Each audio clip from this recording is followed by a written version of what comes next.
in the back.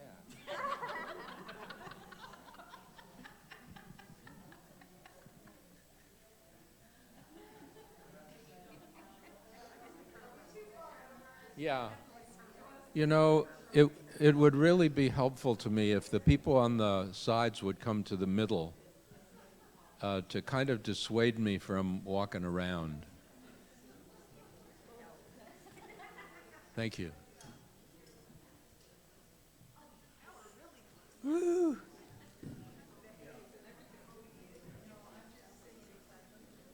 I do most of this with my eyes closed, so I won't know. And you guys stay over there because we don't want you in the... They don't listen anyway, so...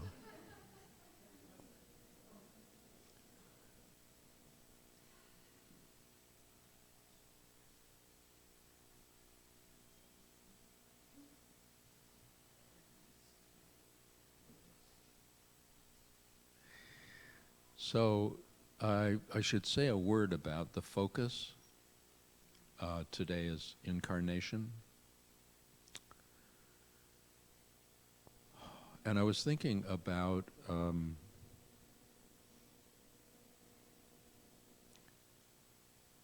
the hidden meaning of Incarnation, which only we in the state of Washington understand.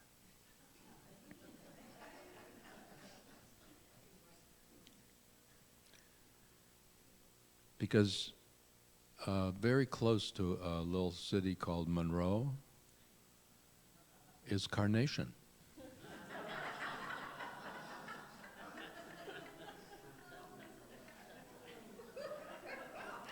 No, listen, like for millennia, people have missed the point. We are Incarnation. This is not Lynnwood.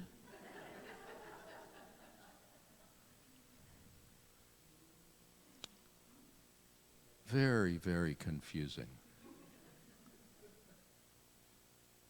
And we don't know exactly when the capital C was removed from the word so that it confuses us.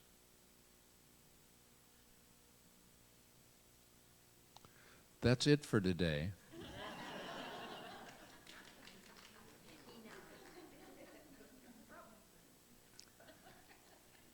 Sometimes it's a very short morning.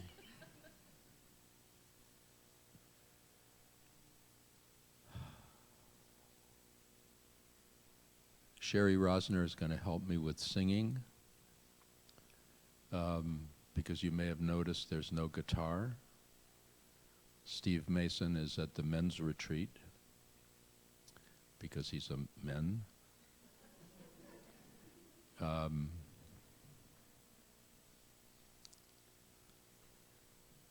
So it's really good to see all of you, and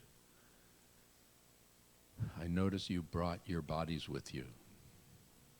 You know, I mean, the thing about Incarnation is we all are doing it.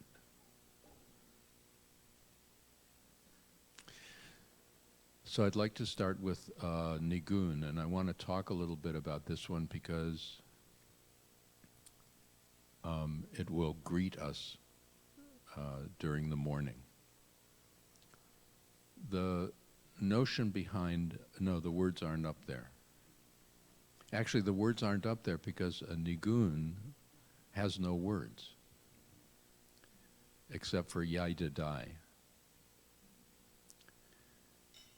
Used to be that yaida dai was only for right-handed people and la la la was left-handed people.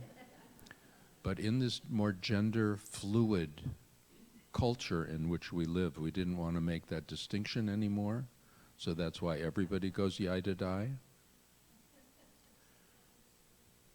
Any other questions?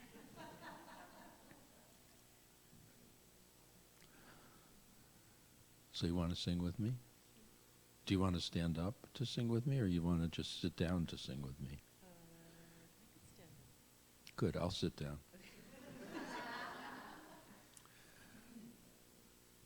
By the end, you'll know this one. Yadai, yadai, yadai, yadai. Yadai, yadai, yadai, yadai. Yadai, yadai, yadai, yadai, yadai, yadai. Okay, just that much. Ready? Yadai, yadai, yadai. Yadai, yadai, yadai. Yadai, yadai, yadai, yadai, yadai. Then it goes. Yadai, yadai, yadai, yadai.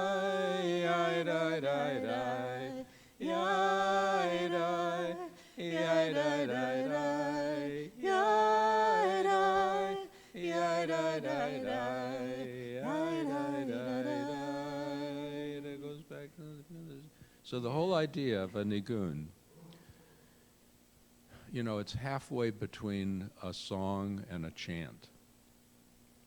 So, because a song takes words and kind of extension of a poem and gives them a deeper energy. But it still confines things because words separate. So a nigun is taking just the melody and letting the words find themselves. So one of the traditions is that the nigun needs to be repeated long enough to sink down into the soul to find the prayers that need to be prayed. It's an invitation to deepening.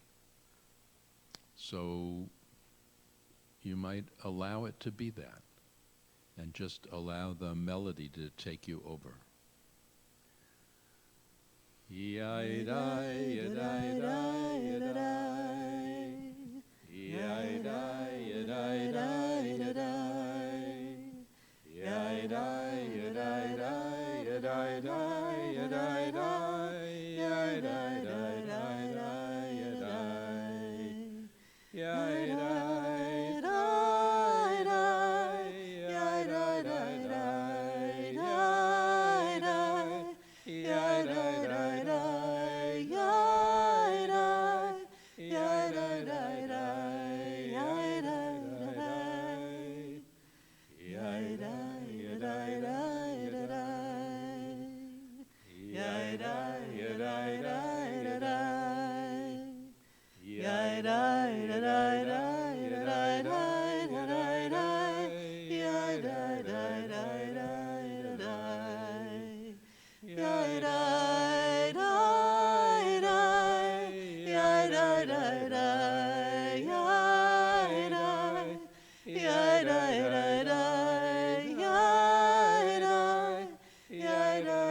Actually, Sherry Rosner has been singing around me, I don't know for how many years.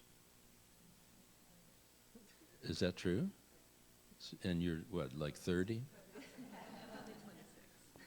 26 years? We met in Los Angeles at the congregation that I started there. And one of the things about the singing we did there was I had this policy that the song went on until everybody was singing. So people could decide how long they wanted it to go. It wasn't up to me. Sometimes songs went a long time. It's just interesting to feel it as you're entering into it and feel some kind of, like, do I let go into it? Do I listen to it? what do I do?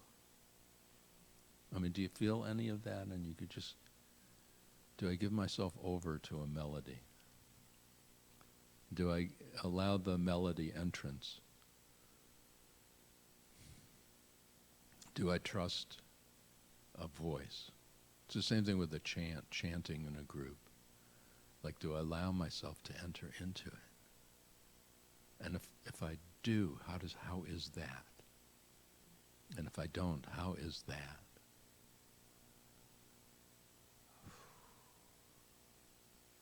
And what would happen if I did? I can't talk about that without now doing some kind of little chant.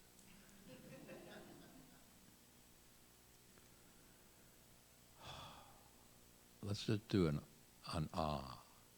Just imagine taking a breath and toning ah. I'm going to close my eyes because I don't want to stare at those of you who have your mouths clamped shut and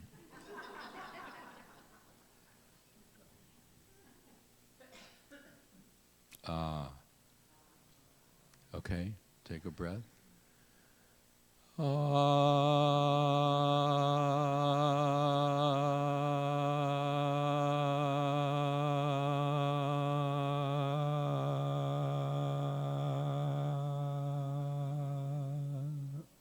good. Take a breath.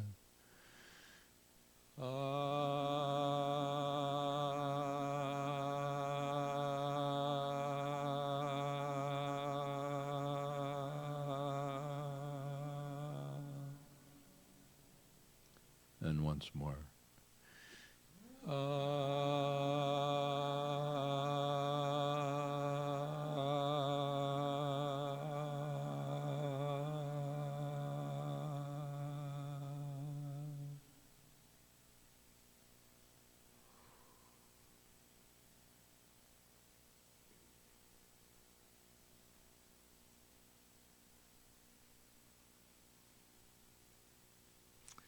That's good. There's a certificate you can get on your way out. You are now a Wizard of Oz. You get that? Oz? Ah.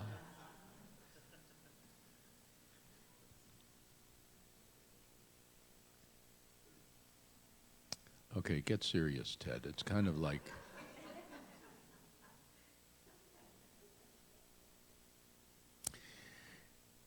It's Shabbat. So we have the Shabbat words at the top of the slide that come every spiritual Saturday. Ma Yafeh Hayom Shabbat Shalom. How many people are here for the first time to a spiritual Shabbat? Okay, would the rest of you tell them? So, the Hebrew word Shabbat is the word from which the English word Sabbath comes. And it's an interesting word. It defines the seventh day, and the seventh day is Saturday. In the Hebrew naming of days, Shabbat is the only day that has a name. Other days are named by their number. Yom Rishon, the first day, is what we call Sunday. Yom Sheni is Monday.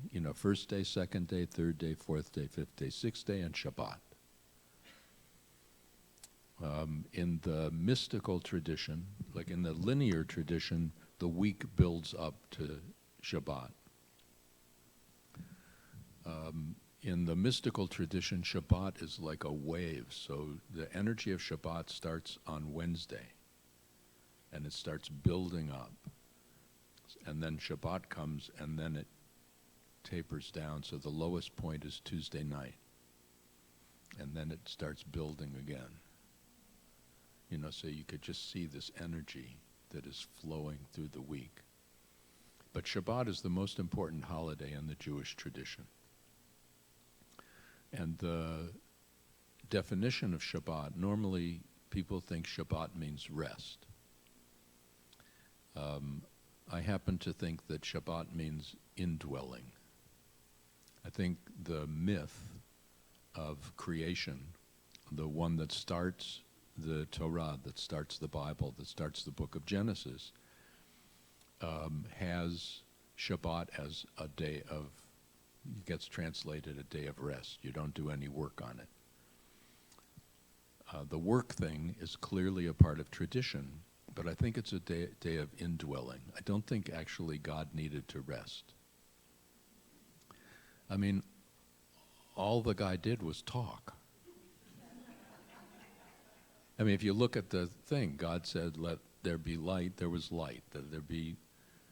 Let the dry land appear, dry land, you know. What's so hard about that, you know?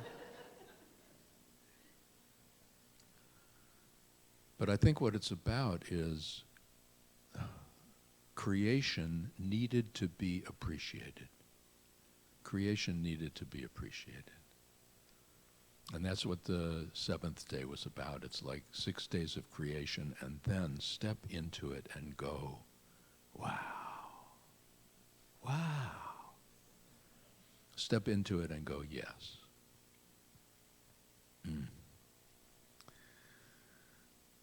So the tradition came that we don't do any work.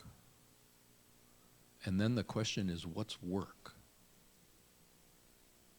Which actually is a question I decided to ask you. When you think of work, what defines work? Don't all answer at once, but effort? Labor? A job? Elizabeth?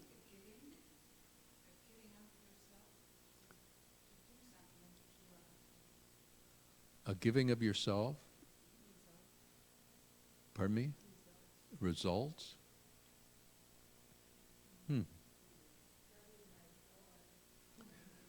Scrubbing your floors. The last time I scrubbed your floors on my knees, I too considered that work, yeah? I wonder actually whether work is defined by a specific thing we do or the consciousness with which we do it. You know, like some people have work that they really love. And some people have work that they really hate. It's like, I do this so that I can get my paycheck and then I can enjoy myself on my time off. That's work. Some people love it. Whatever, you know, some of us get to do that which we most enjoy doing. So if I say, don't do this on Shabbat because it's work, it's like taking joy away. And is Shabbat really about taking joy away? I don't think so. And is it possible that one can actually enter into the consciousness of Shabbat all the time? The consciousness that everything is happening as it needs to happen, the consciousness that everything is flowing with an energy of blessing, the consciousness of yesness. Boy, in our world, it's really tough. You can just feel the resistance to that. Yeah, but look at the internet and what the news says, and look at the newspapers, and look at the,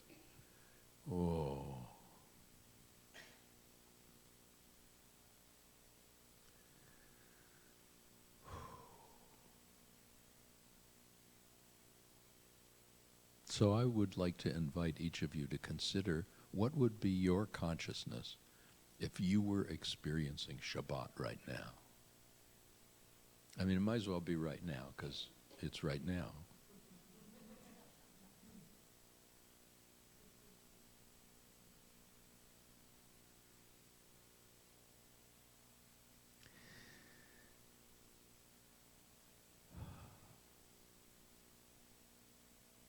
What would you be feeling?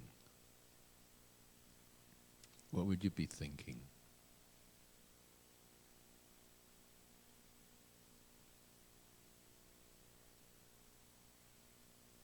Maybe you'd be knowing, God bless you.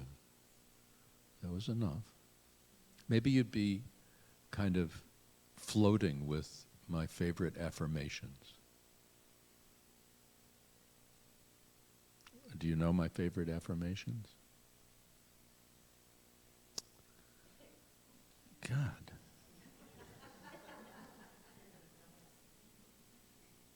I'll tell you, but I will invite you to repeat them after me, if you allow. I'm exactly where I want to be.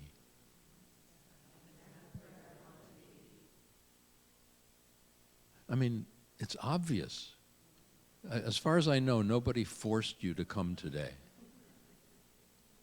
You wouldn't get demerits if you weren't here. I'd be lonely, but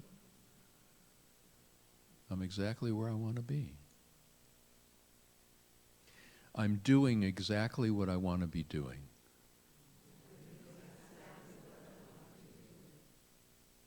Oh. I'm with exactly the people I want to be with.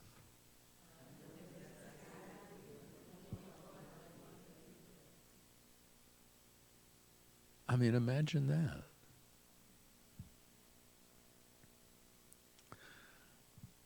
And I am exactly the one I want to be.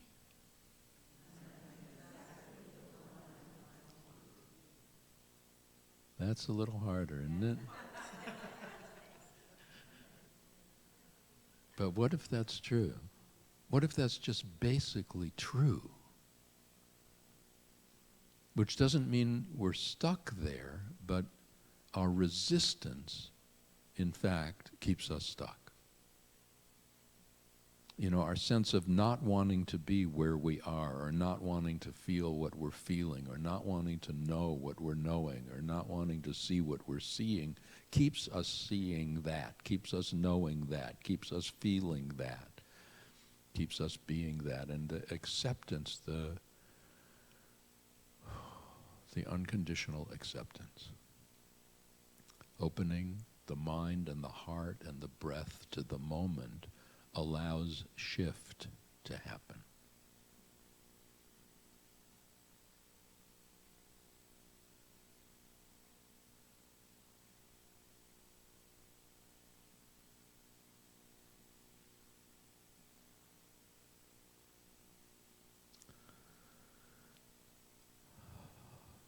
The English to Ma Yafeh Hayom is the English that is the translation of the Hebrew. Ma is what? Or how. Yafeh means beautiful. Hayom. Yom is day. Hayom is the day. Shabbat. Shalom. And shalom is a Hebrew word that gets translated as peace, but the root of the word, and this is true both in Hebrew as well as salam in Arabic, the root of the word means wholeness and completeness. So it's the kind of peace that automatically flows when we are awake to our wholeness. It's the natural, dynamic peace, which is eclipsed by the confines of our separate self, our separate consciousness, our ego consciousness. It's the problem with incarnation.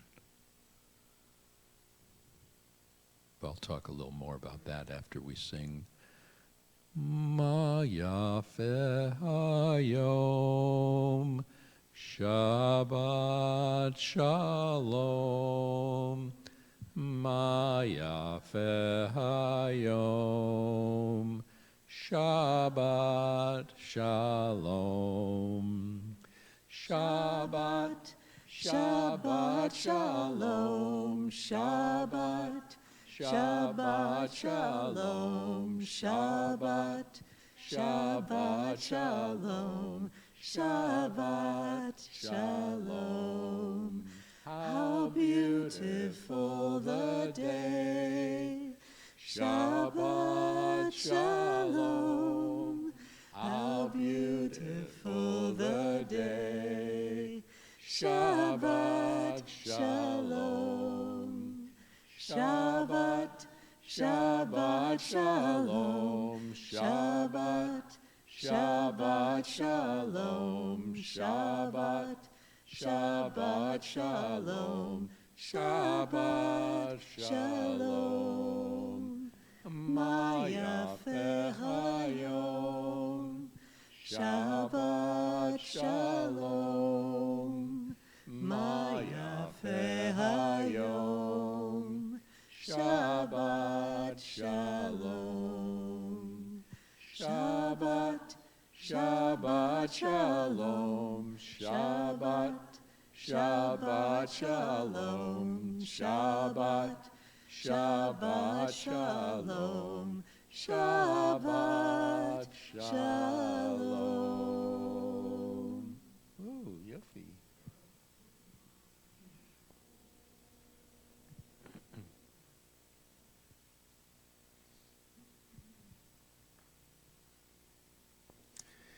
Do you remember when we chose Incarnation? We were, what is it?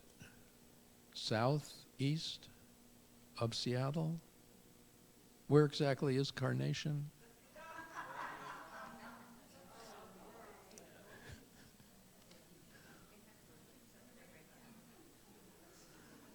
The myth. It's my favorite story. The myth of the man and the woman in the Garden of Eden.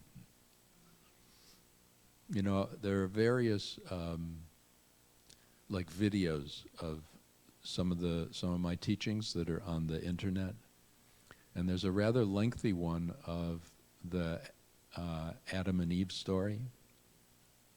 If you Google my name and Adam and Eve,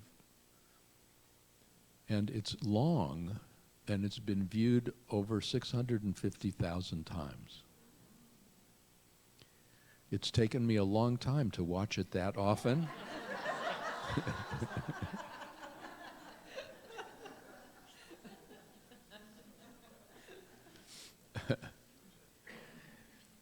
And it's really stimulated incredible amount of upset. You know, because people who are more fundamentalistically oriented have difficulty. Basically, I go through the Hebrew text, and I'm just translating the Hebrew because the story, as we read it, supports our assumptions, our beliefs about the story we're going to read. For example, what fruit was it that the woman took? Yeah, we all know it was an apple, except there's no mention of apple in the text, and apples don't grow in that part of the world. It was not an apple. We actually know what it is, or what it was, because there is one tree that is mentioned, one specific tree that's mentioned in the story. Do you know what the tree is? The fig, yes. And if you've ever met a fresh fig off a tree, you'll know that it has to be the fig. Whew. You know, there's a project called Recompose. Do you know this? It's been now legalized in the state of Washington. It's a process for dealing with our bodies after we've left. Katrina Spade, who is the moving force behind it, came to be some years ago, and it was a project that I've been supporting. I think it's great. Essentially, it composts us so that we're not taking up space in some field, and so that we're not adding to the pollution through cremation. You know, it's like, what do we do? Well, what they do with animals, cattle and horses, is they compost them. And there's a natural process. It's not done with chemicals. It's done with wood chips and a natural process. It takes a couple of months, and you wind up with compost. And I was interviewed by a Jewish newspaper because my name is associated with that process, and there are, at the moment, aren't a lot of rabbis who are promoting it. And the question I was asked was, what would you like done with the compost? And I thought about it, and I thought, I'd like to support a tree. Wow. A fruit tree. Wow. And he said, what kind of tree?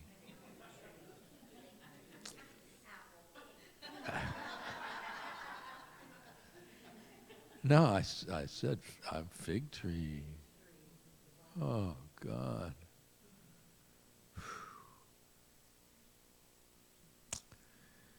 It's interesting because according to Jewish law, the question was asked of more traditional people, more traditional rabbis, you know, is this halachic? Is this legal?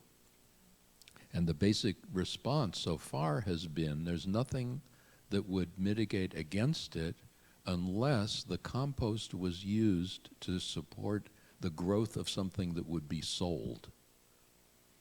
Because you're not allowed to profit off remains. I mean, that, which I thought, that's fascinating. So my fig tree, the fruit is free. So I just want to let you know. And if anybody tries to sell you a fig from my fig tree, don't believe them. Don't buy it.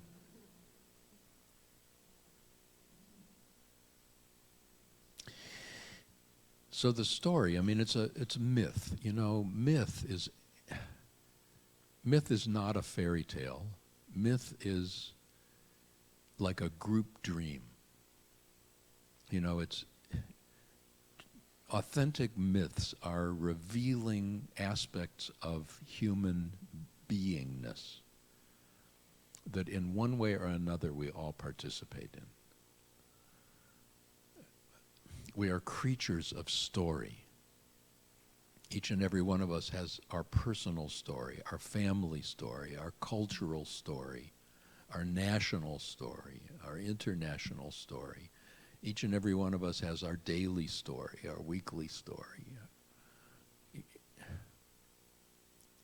But a myth is like our shared story.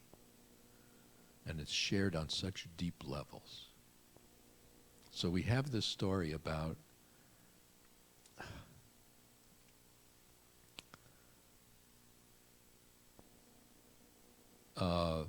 being often identified as a man or Adam, but the fact is Ha'adam meant human being. Human being is created. And a little bit later the text says, Zachar unekeva bara otam, male and female he created them. Which is really interesting because what do you mean male and female he created them? Because then it was talking about the man being alone. So the image that seems to operate is that male and female were created side by side. Because remember the story says God anesthetized the human. It's the first surgery in the Bible. And took what often gets called a rib from the man's side and made the rib into a woman, which is a what? No, but if the being was originally side by side, which is a fascinating notion, because side by side you can't meet each other. Side by side you can't meet each other. You want to meet each other, you're going to have to be able to meet each other. So the Hebrew works fine to say God took the side from the side of the human and brought that one to at that point, the man, so that they could meet. And what is in the myth, the man says, this one is flesh of my flesh and bone of my bone. Well, yeah. But now I can recognize you because you are, in a sense, my other half. But I couldn't meet you when we were connected that way. It's a very interesting, mythic image. And we are happy in the garden until a nachash, a serpent, something. And we all have images of what this serpent looks like, right? But the serpent doesn't crawl on the ground until later. So the notion, the images of the serpent in the tree, no, not yet. We don't know exactly what the serpent looks like. And the serpent says to the woman, and you know it's got to be to the woman because the male consciousness could not handle this. The serpent says to the woman, so God told you you can't eat from any tree in the garden. And the woman, and this is another way of knowing that she was present at the very beginning, God said, no, we can eat of every tree of the garden except for the tree of the knowledge of good and evil. We can't eat of that and we can't touch it, she adds a little, because when we do, we will die. And the serpent says to her, you know, actually when you eat it, you're not going to die. You're not going to immediately die when you eat the tree, which is absolutely accurate. And then it says the woman looked at the fruit and she realized that fruit was good for food. And the fruit was a delight to the eyes, and the fruit was desired to make one wise.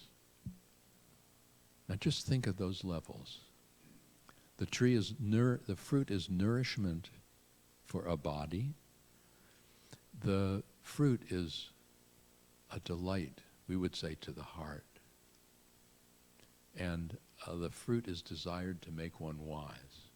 It's like the three levels of human being. Body, heart, mind. And she goes, I'm in. And she takes the fruit, and then it says, and she gave it to her husband, and he ate. No discussion, you know. He didn't say, hey, wait a minute, God said don't eat that. No. Hey, look at this, have a bite. Okay. And the eyes of both of them were open, and they knew that they were naked. Now this is a real interesting one. They knew that they were naked, and they tried to make themselves some kind of garment out of fig leaves. I mean, that's the mention of the fig tree.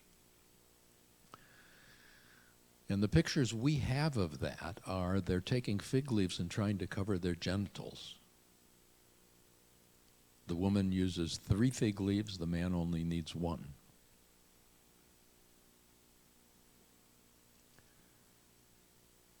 But that's our imagination. Because it goes on to say that they know they're naked. Something is wrong. And God comes walking in the garden. The man is hiding. I know. God says, Ayeka, where are you? Great question. And the man says, I was hiding because I'm naked. And God says, wait a minute. Have you eaten from that tree I told you not to? It's great to have a mythic God who doesn't know. Listen, I sent that serpent to invite you to eat of the tree. You were supposed to eat of it. You didn't have to, but you chose to eat of it, and now there are consequences.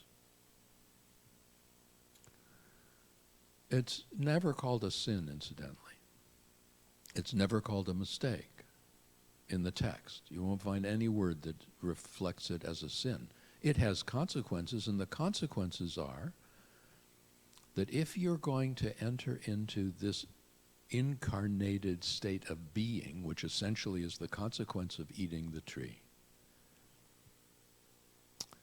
you're going to die. You're not going to die right away. The serpent was true.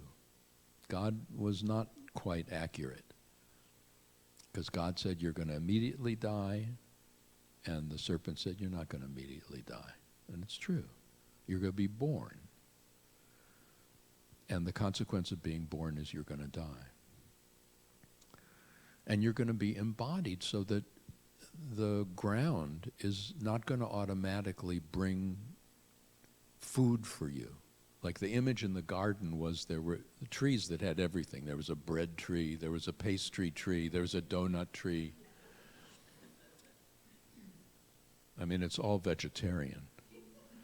No, our natural state, as defined biblically, is vegetarian until after the flood. And then there's just no way, because it was clear we just wouldn't agree to that.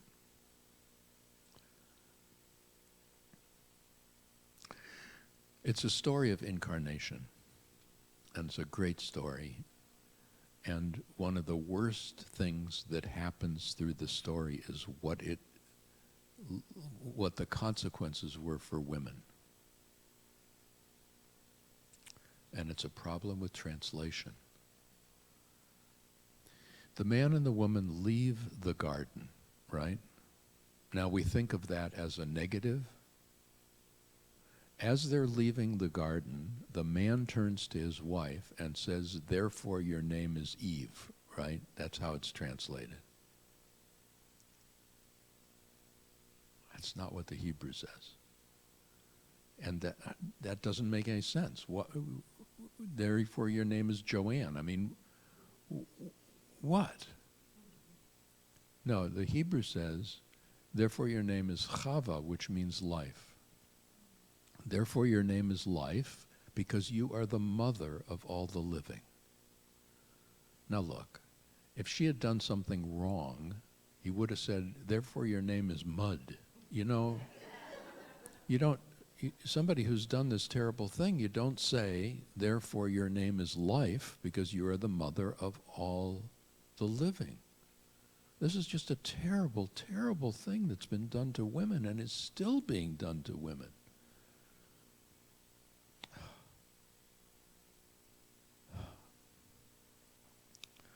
It's a story of the choice to incarnate. Because in the Garden of Eden, there was eternality, but we were all there is. There was no sex, there was no procreation, there was no development. It was a static state of being. And there was a choice to embody.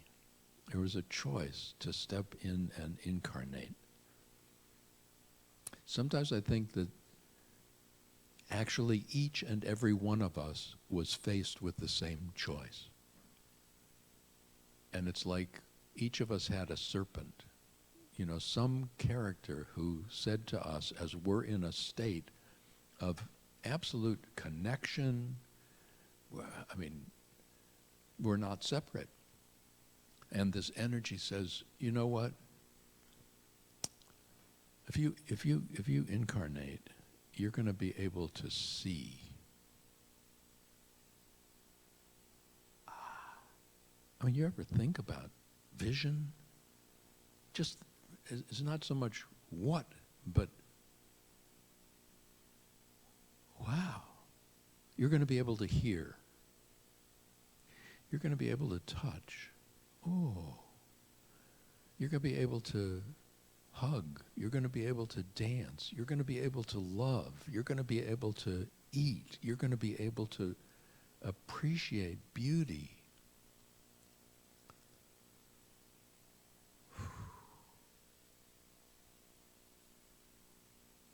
You're going to be able to have freedom to choose. You're going to be able to have responsibility. And we go, oh yeah, I'm in.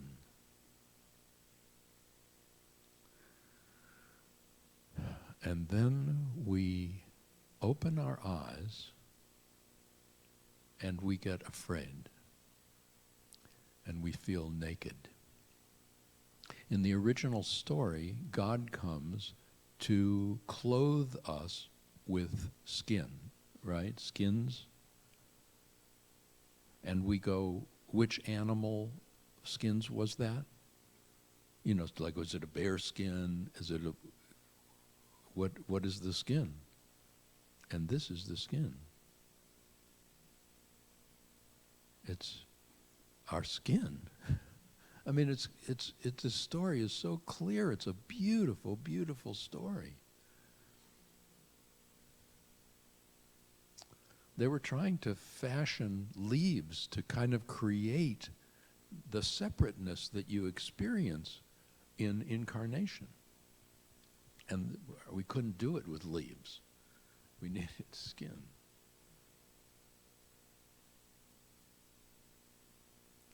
And we have the capacity to see and to touch and to feel. We have the capacity to hug, and to create and to enjoy and to share and to support. And with those choices also comes the capacity to hurt, the capacity to do violence, the capacity to compete, the capacity to compare, and the ultimate capacity to forget.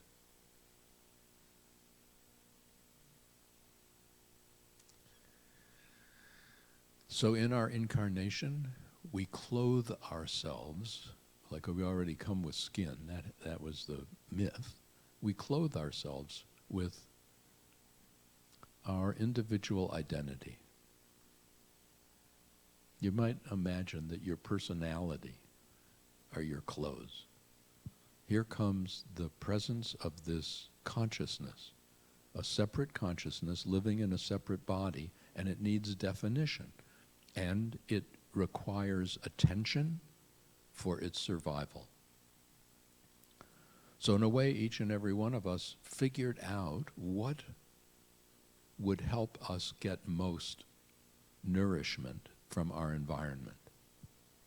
Some of us realized, and this is an oversimplification, that if we became compliant, if we did what was being asked of us by our parents or our guardians, we would get taken care of. Some of us did the exact opposite. You know, we became the squeaky wheel that gets the grease. Can you just identify? Those are pretty broad categories. But you might look at yourself and your placement in your family, just the basic choices that your brothers or sisters made. You know, how did we get what we needed? How did we get attention? Negative attention is as good as positive attention because we need attention. We need people to attend to us.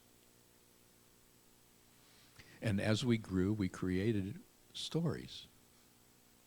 And our story is attached to our name. You got a Barbara story. Well, Barbara's been true to that story for a long time. I don't want to say a real long time, but a long time. Really, I've been working on TED for a long time, and I've really got this act down pretty well. But the problem is that we forget that it's our act. We forget that the essential nature of our being that incarnated is bigger than any particular incarnation. We forget that we carry within us the consciousness that created our separate identity. Yes, I'm Ted, but if that's all I think I am always in trouble. I am always vulnerable. I always have to protect myself. I am always living in some kind of fear. I am always living in some kind of not quite, not yet, almost.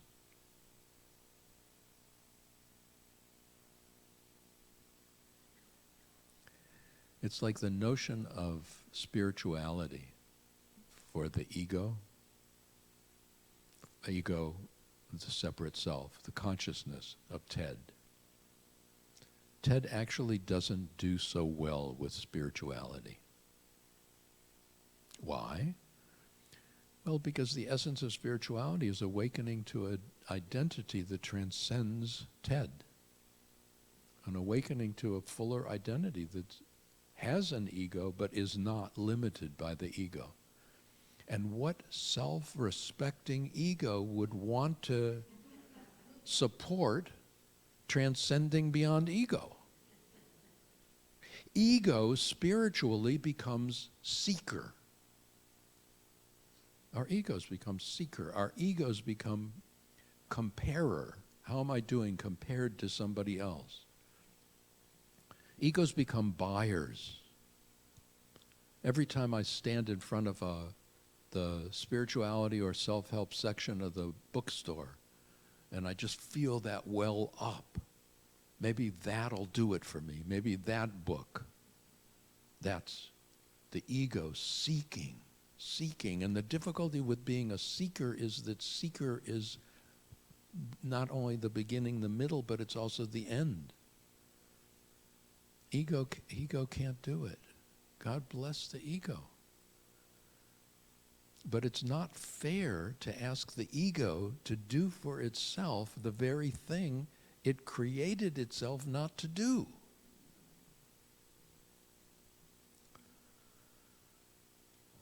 It is fair to provide the ego with the one thing it yearns for more than anything else, and it cannot do for itself.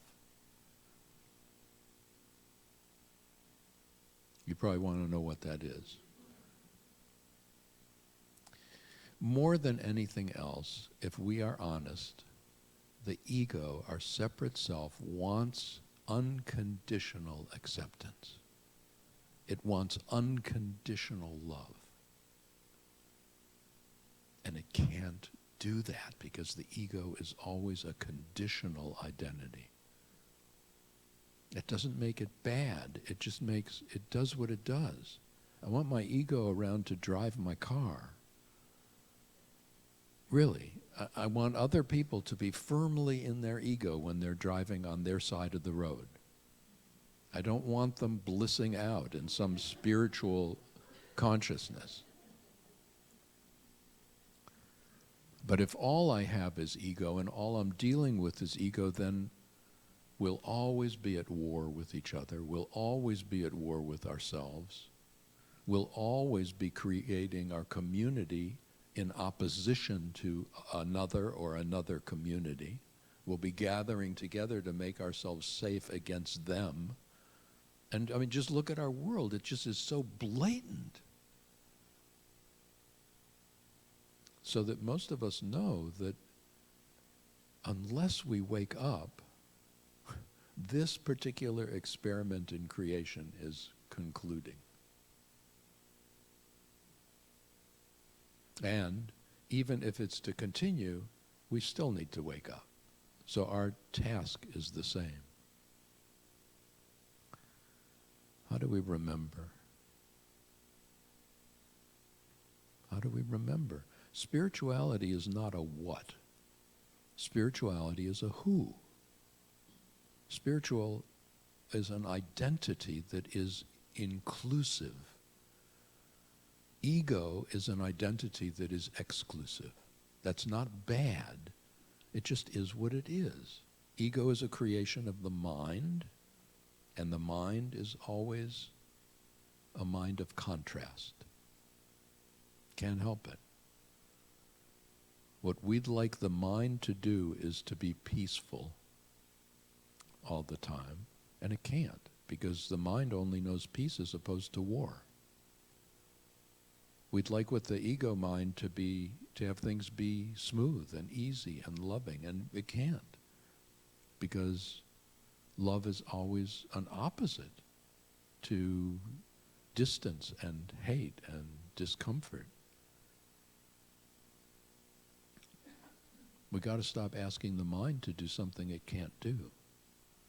It just winds up either in total frustration, or we project the negative out onto others and think we can kill it out there,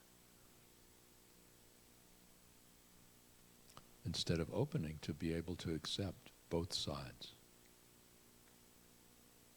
Oh.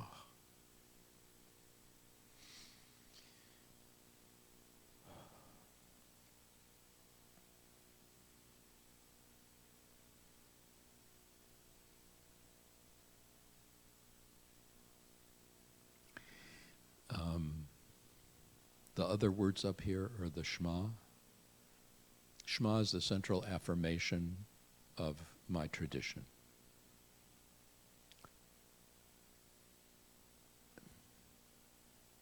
The next iteration of that slide is going to define Israel the same way I've dealt with the other words, because just to say Israel is misleading. Shema means listen.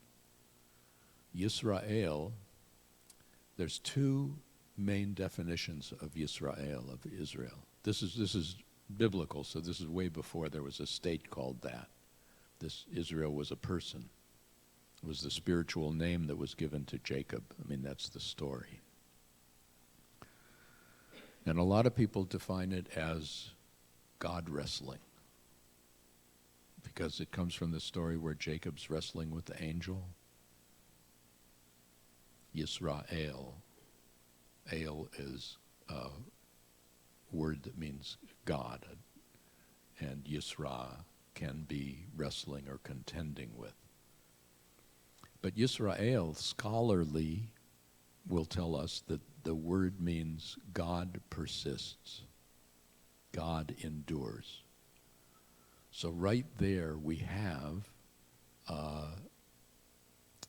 an example right out loud of what the ego does with a word and what a fuller consciousness does with a word. It's the same word. The ego's always wrestling. The ego's always wrestling. But a fuller consciousness knows that there is that which endures. There is that which sustains. Always. There is that which holds the ego, and there is that which is trapped in ego. Even if you don't know exactly what I'm talking about, from time to time, if you'd nod, I'd feel a lot better in my ego.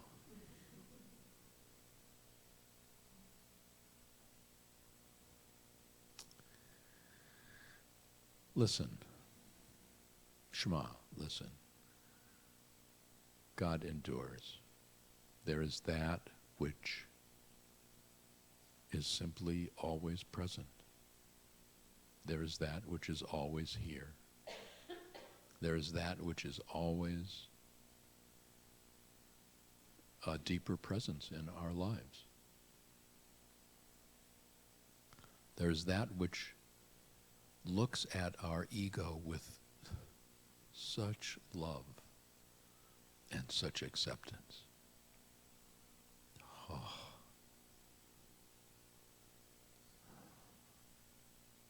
The ego melts under the gaze of that love. You know, it just goes, oh, God, oh. It is such a relief. Because in the gaze of that love, I don't have to prove, I don't have to try.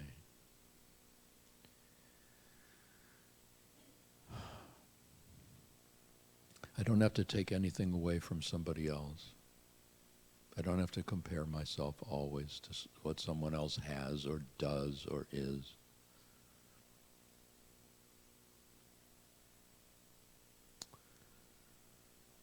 I can appreciate the fear that the ego holds, but I am not locked into that fear. I can appreciate the vulnerability. I can appreciate the struggles. And I can go, of course. Of course. That's the nature of separate identity. It's wonderful and it's horrible. It's always a study of contrast. I can't change that. Every light is going to cast a shadow. To think that I can have light without shadow on this realm of reality, forget it. I'm just going to make great trouble. But if I can know that every shadow is actually evidence of light,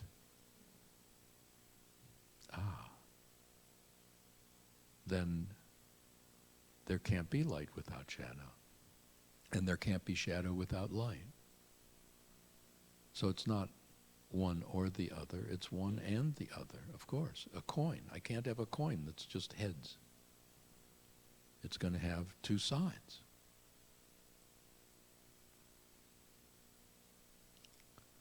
So stop trying to get it to do, stop trying to get our ego to do what it's not fit to do, and let it do what it's fit to do. Maneuver in the material world. Use our arms, use our energies to support ourselves and to support each other. Ask the question, how can I make things better here? That's what the ego needs to do.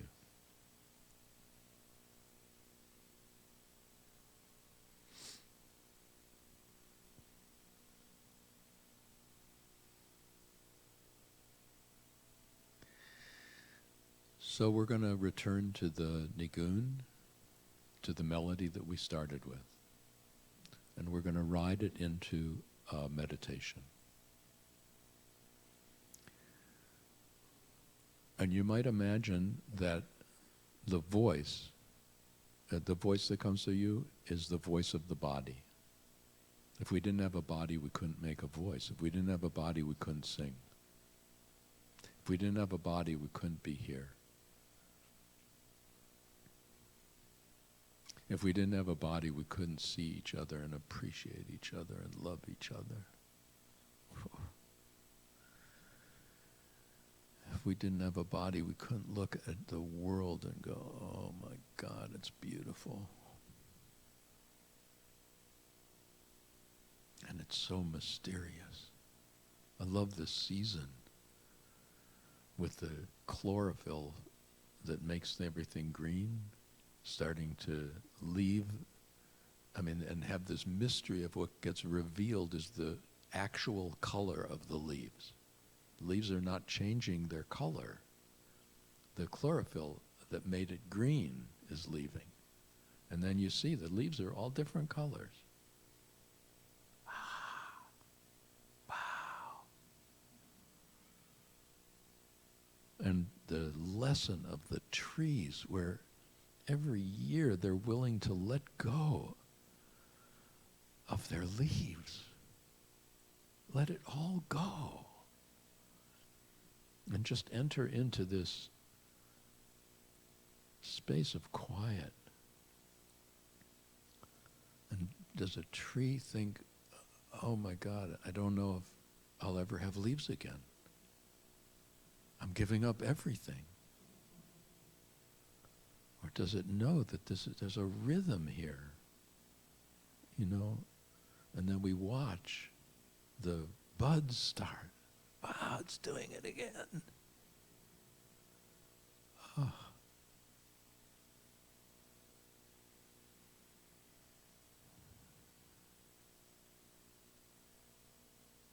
And how do we awaken to the consciousness of appreciating those trees rather than burning them down?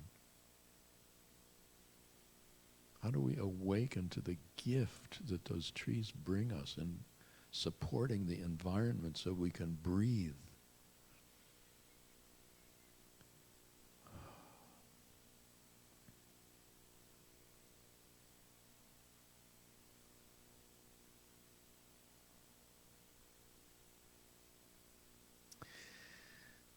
Yadai, yadai, yadai, yadai.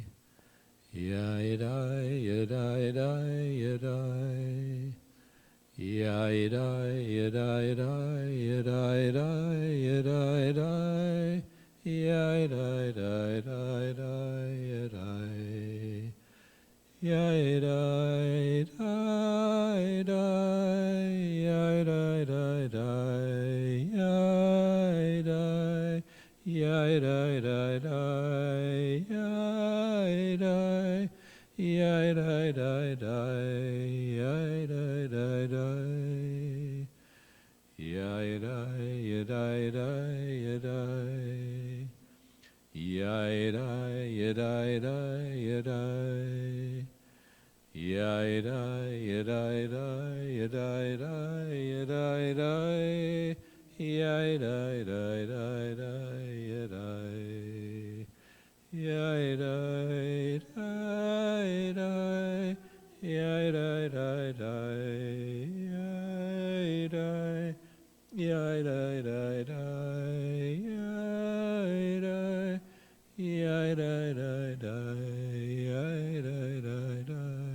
And to follow the nigun inside. As if the nigun was a gentle key that opens the gate.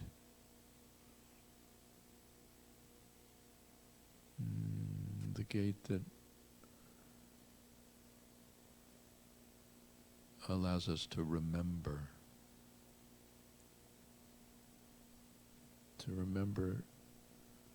the spectrum of our identity.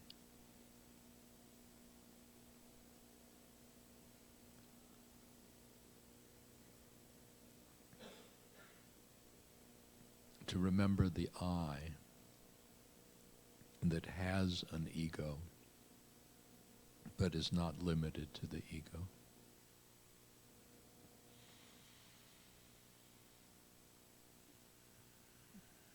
To remember the identity that can naturally, just naturally embrace the separate self. It's as if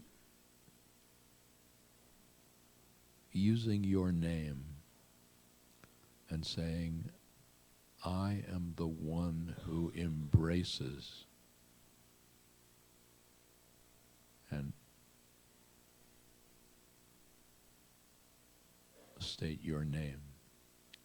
I am the one who embraces Ted.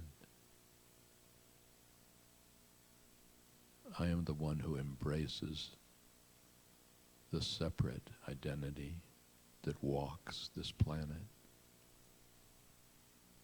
I am the one who embraces the one who was born, the one who defined himself, who defined herself.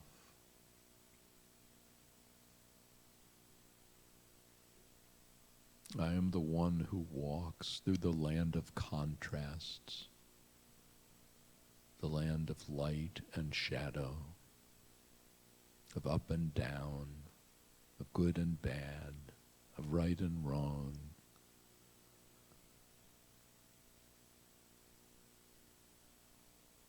I hold that one. I embrace that one. I love that one.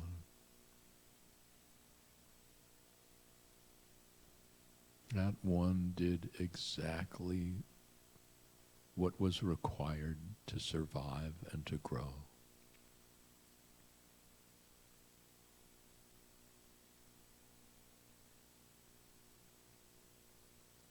I'm grateful. I'm grateful that I get to use the hands and the eyes and the ears of that one, of that separate self.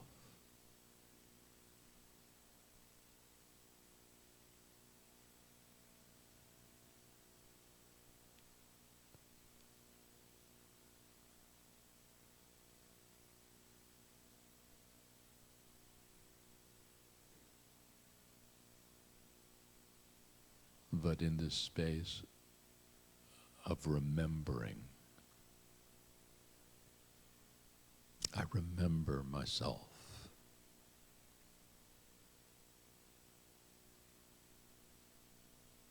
I remember the self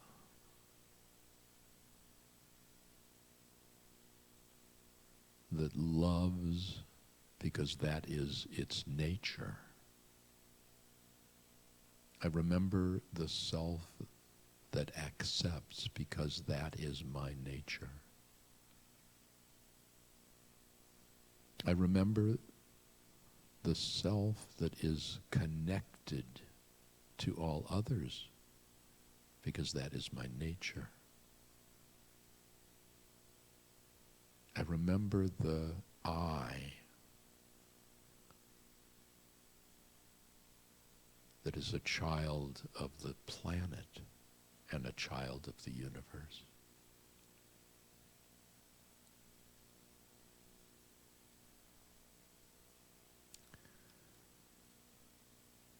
And through that remembering,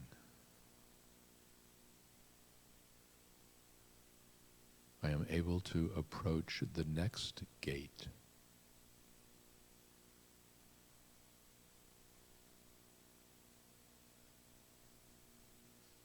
Because there is an even more inclusive self. There is an even more connected self. There is an even more universal self, which I am.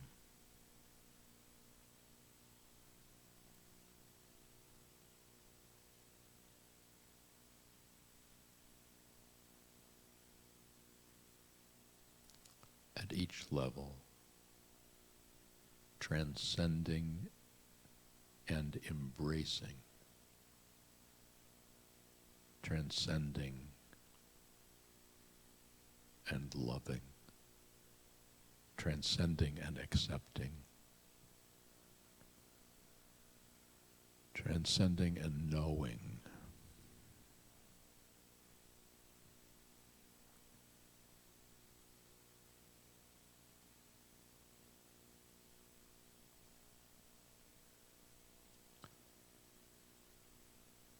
From those precious spaces of remembering,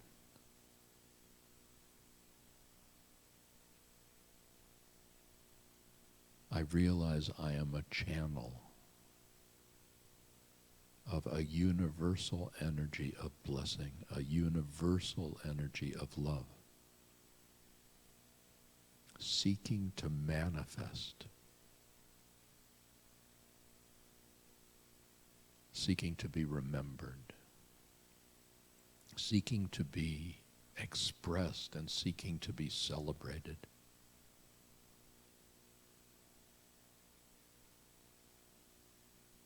Through the preciousness of the body, through the preciousness of the mind, through the preciousness of the heart.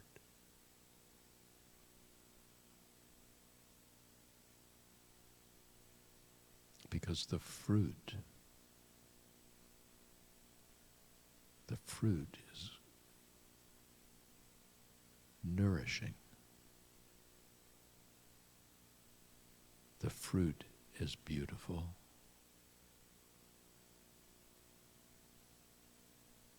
And the fruit supports our capacity to know.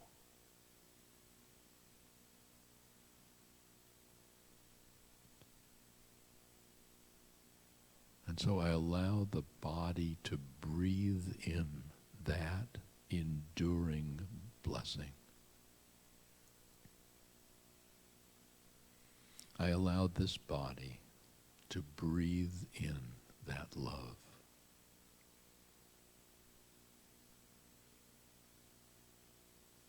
I allow this body to breathe in that acceptance.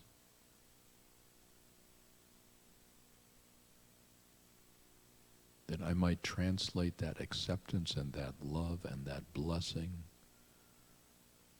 through my thoughts, through my feelings, and through my actions in this world. So that I might remember who I really am. And so that I might see myself reflected in every being.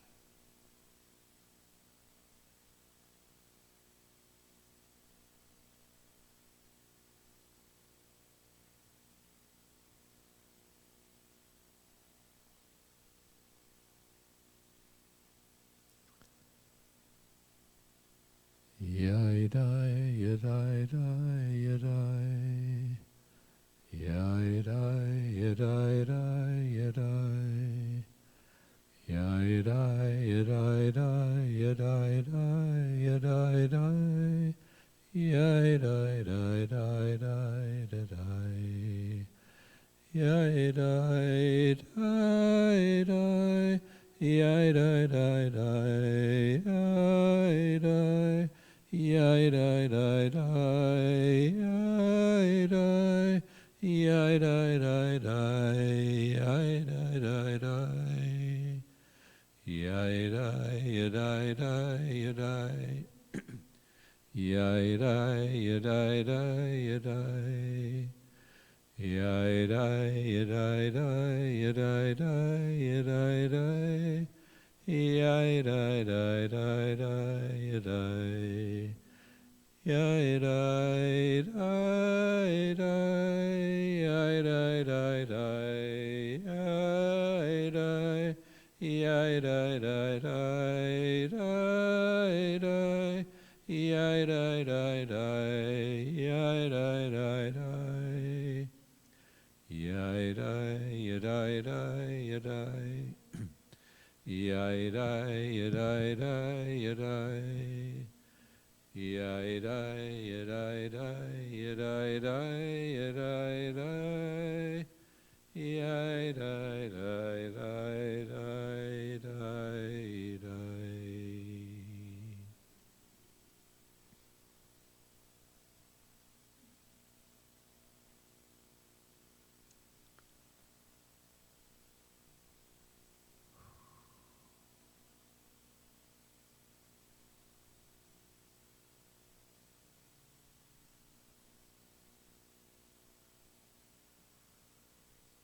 I am exactly where I want to be. I'm doing exactly what I want to be doing. I'm with exactly the people I want to be with. And I am exactly the one I want to be.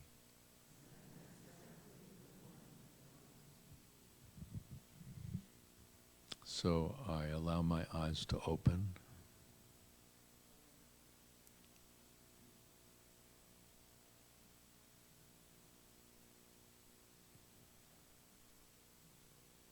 And please rise.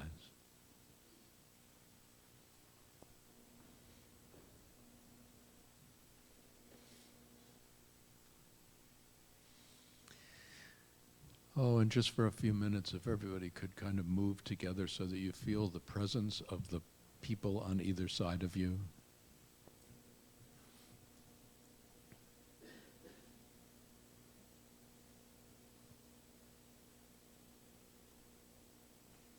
Ruth is out of town, but if she were in town, she would be raising a basket to remind me, to remind you that we are able to do this because of your support. So if you accidentally passed the basket on your way and took from it, no, that was so that you can honor the basket with your presence. I'm always grateful for your presence. I'm always absolutely convinced that this could not be without you. That each and every one of you present was required for this morning to be. And I'm so grateful. I'm so grateful you incarnated along with me at this time. I'm so grateful we planned to meet at Unity in Lynnwood on the 14th of September, 2019. Wow.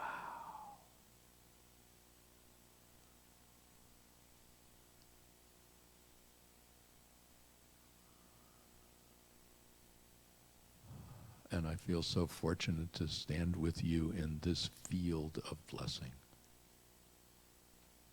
in this field of acceptance, and in this field of love. And to those who are watching online, to know that that field of acceptance and that field of love embraces each and every one of you, each and every one of us. We are so blessed. I am grateful that we are able to support each other in this journey from strength to strength, from love to love, and from life to life. Shabbat Shalom.